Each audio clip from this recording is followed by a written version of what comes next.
India में अगले साल जनरल इलेक्शंस है, यानी 18th लोकसभा के मेंबर्स इलेक्ट होंगे। बहुत से लोगों का मानना है कि मोदी जी को कोई टक्कर नहीं दे सकता। मोदी जी भले ही परफेक्ट ना हो, बीजेपी भले ही परफेक्ट ना हो, लेकिन अपोजिशन उनसे ज्यादा खराब है। बहुत लोग कांग्रेस आप वगैरह को एंटी नेशनल बोलते हैं। मोदी जी खुद कांग्रेस को enemy of peace and development बोल चुके हैं। तो आज हम देखेंगे कि इन क्लेम्स में कितना वैलिडिटी है, कितना सच है और कितना झूठ। कभी कभी ये लगता है कि आज की जो ऑपोजिशन की पार्टीज हैं वो ये ऑल्टरनेटिव देश को प्रोवाइड नहीं कर पा रही हैं। बीजेपी का एक बेहतर ऑल्टरनेटिव बनने के बजाय इनको देखकर ऐसा लगता है कि ये सिर्फ बीजेपी को हराने के लिए और अपने आप को पावरफुल पोजीशन में लाने के लिए देश को जलाकर खाक करने को भी तैयार है। विश्वास नहीं होता? चलो भाई प्रूव ही कर देते हैं। तो श्याम शर्मा के इस वीडियो में बहुत सारे रीजंस है कि लोग कांग्रेस और आप वगैरह को क्यों पसंद नहीं करते और वो एंटी नेशनल क्यों है। तो हम ये देखेंगे कि ये रीजन सही है या गलत। के खिलाफ ऑपोजिशन के मेन प्राइम मिनिस्टीरियल कैंडिडेट की तरह दिखाया जाएगा, यानी राहुल गांधी। इस साइड से आलू घुसेगा, उस साइड से सोना निकलेगा। देखिए अब यहाँ शुरुआत ही फेक क्लिप से किया है। पूरे क्लिप में राहुल गांधी के स्पीच के राहुल गांधी बोल रहे थे कि ये मोदी जी के शब्द हैं, ये उन्होंने कहा है। राहुल गांधी ये खुद बात नहीं बोल रहे थे। आलू के किसानों को कहा ऐसी मशीन लगाऊंगा, इस साइड से आलू घुसेगा, उस साइड से सोना निकलेगा। इस साइड से आलू डालो, उस साइड से सोना निकालो। इतना पैसा बनेगा, आपको पता नहीं होगा क्या करना है पैसे का। मेरे शब्द नहीं है, नरेंद्र मोदी जी के शब्द हैं। लेकिन राहुल गांधी ने यह नहीं बताया कि नरेंद्र मोदी जी इस बात को कहां बोले थे। अपोजिशन लीडर के तो out of context clips share हो जाते हैं, लेकिन मोदी जी के क्लिप्स कोई नहीं दिखाता। फॉर एग्जाम्पल ये कुछ मोदी जी के स्टेटमेंट्स हैं। और जब मैं स्ट्रेंथ की बात करता हूँ तो मेरे लिए S stand for spirituality, T stand for tradition, trade and technology, R से रिलेशनशिप, ई से एंटरटेनमेंट और ए से आर्ट, एन से नेचर और एच से हेल्थ सेक्टर। ये स्ट्रेंथ। अगर मान लीजिए हम मैथमेटिक्स में A square plus B square करें तो रिजल्ट क्या आता है। लेकिन मान लीजिए A plus B into square into bracket square करे तो, A plus B into bracket square करे तो रिजल्ट आता है A square plus 2ab plus B square. ये एक्स्ट्रा 2ab मिलता है कि नहीं मिलता है? एक्स्ट्रा 2ab कहां से आया?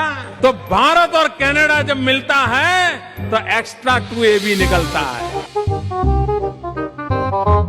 आपने देखा होगा कि हमारे गांव में जो बड़ी आयु के लोग होते हैं ना, 70, 80, 85, 90 साल के लोग, तो सर्दियों में अगर आप देखेंगे तो अक्सर कहते हैं कि पिछली बार से इस बार सर्दी ज्यादा है। ऐसा कहते हैं ना। एक्चुअली सर्दी ज्यादा नहीं है, उनकी उम्र बढ़ने के कारण उनकी सहने की शक्ति कम हो गई, इसलिए उनको सर्दी ज्यादा महसूस होती है।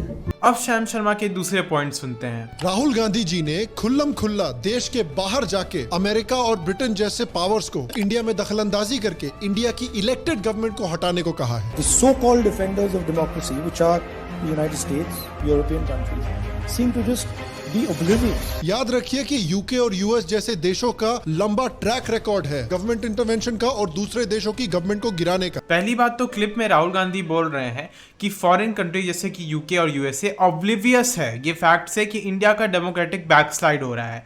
ऑब्लिवियस का मतलब कि वो लोग को फर्क ही नहीं पड़ता।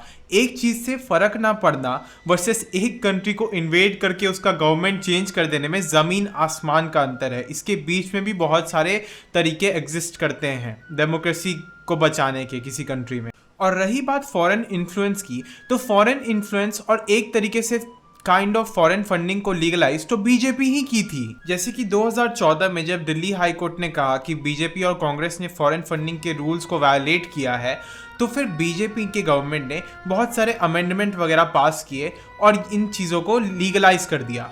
फाइनेंस बिल 2016 के थ्रू बीजेपी गवर्नमेंट ने एफसीआरए को अमेंड करके ईजियर बना दिया पॉलिटिकल पार्टी का फॉरेन फंड एक्सेप्ट करना। और 2018 में फिर एक अमेंडमेंट लाके जो स्क्रूटनी का थोड़ा स्कोप था उसको भी हटा दिया। इसमें फॉरेन कंपनी का डेफिनेशन ही चेंज कर दिया और इस बिल को रेट्रोस्पेक्टिवली अप्लाई कर दिया। यहाँ तक कि इलेक्शन कमीशन ऑफ इंडिया ने भी बोला इलेक्टोरल बॉन्ड्स के बारे में, जिसको बीजेपी ने पास किया था, कि electoral bonds contrary to government claims transparency political funding में बहुत ज़्यादा खत्म कर देती है और फॉरेन फंडिंग के कैप के रिमूवल को अगर इसके साथ में जोड़ दिया जाए तो फॉरेन कॉर्पोरेट पावर का इन्फ्लुएंस बहुत ज़्यादा बढ़ जाएगा इंडियन पॉलिटिक्स में। ये इस पॉलिटिकल पार्टी बीजेपी को फॉरेन इन्फ्लुएंस से दिक्कत है, जो ऐसे अमेंडमेंट ऐसे फाइनेंशियल एक्ट पास कर रही है। और फॉरेन कंट्रीज या फॉरेन कंट्री के लोग बहुत अलग अलग तरीके से किसी कंट्री में अगर डेमोक्रेटिक बैकस्लाइड हो रहा है तो उसको हेल्प कर सकते हैं। जैसे कि इंडियन गवर्नमेंट किस किस तरीके से ह्यूमन राइट्स का वायलेशन कर रही है, इसमें डिटेल्ड रिसर्च और डिटेल्ड स्टडी से रिपोर्ट्स वगैरह पब्लिश कर सकता है। जैसे कि एक रिपोर्ट में लिखा था कि इंडिया में अनलॉफुल एंड आर्बिट्ररी किलिंग्स हो रहा है, रेस्ट्रिक्शंस हो रहा है फ्रीडम ऑफ प्रेस में, violence targeting religious and ethnic minorities हो रहा है। अब यहाँ के बहुत सारे मेन स्ट्रीम न्यूज़ चैनल तो ये सब करने से रहे, ये सब पे रिसर्च, मणिपुर वगैरह पे डिटेल कवरेज ये सब तो करते नहीं है, उल्टा ऐसी बातें लिखते हैं। कुछ ट्विटर यूजर्स के हिसाब से आज तक ने एक ऐसा शो बनाया था जिसमें लिखा था कि इंडिया के पापा मोदी जी का फोटो दिखा के। अब ऐसे लोग तो रिसर्च करेंगे नहीं, तो इसमें दूसरे कंट्री के रिसर्चर्स वगैरह हेल्प कर सकते हैं। राहुल गांधी जी ने इंडिया के बारे में पहले ये भी कहा है कि इंडिया तो भाई देश ही नहीं है। India is not described as a nation, it is described as a union of states. Shyam Sharma जैसे लोगों को थोड़ा भी नॉलेज नहीं है क्या?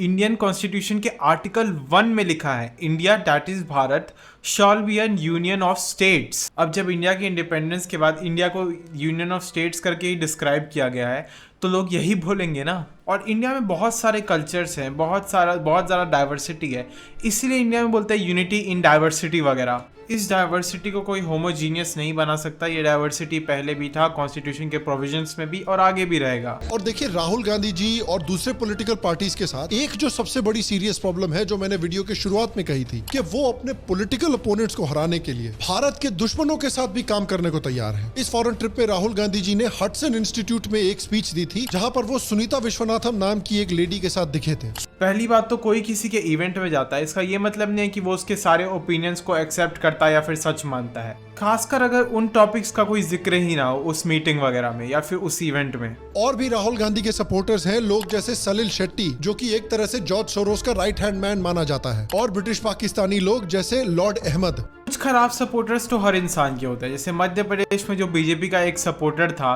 वो कैसे ट्राइबल इंसान को ह्यूमिलिएट किया, वो तो आप सबने भी देखा ही होगा। कुछ सपोर्टर्स की वजह से जज करोगे तो सारे पॉलिटिशियंस खराब हो गए। जैसे ये ट्राइबल आदमी को जो ह्यूमिलेट किया ये बीजेपी का सपोर्टर था, इसकी वजह से सारे बीजेपी के लोग खराब हो गए क्या? नहीं ना। तो ये कांग्रेस के ऊपर क्यों अप्लाई करते हो? राहुल गांधी जी के ऊपर तो आरोप है कि जब भारत पर हमला हुआ था उसी समय वो भारत के दुश्मनों से मीटिंग कर रहे थे। जब चाइना अतिक्रमण करने का कोई प्रयास कर रहा था, हमारी सेना ने तो मुंह तोड़ जवाब दिया, लेकिन उस समय श्रीमान राहुल गांधी चाइना के अधिकारियों के साथ गुप्त वार्ता कर। राहुल गांधी कुछ चाइनीज ऑफिशियल से मिले जरूर थे, लेकिन ये गुप्त वार्ता तो नहीं थी, ये तो अच्छे से सामने ट्वीट किया है जिसपे 10,000 से ऊपर लाइक है, स्क्रीन पे दिख ही रहा होगा।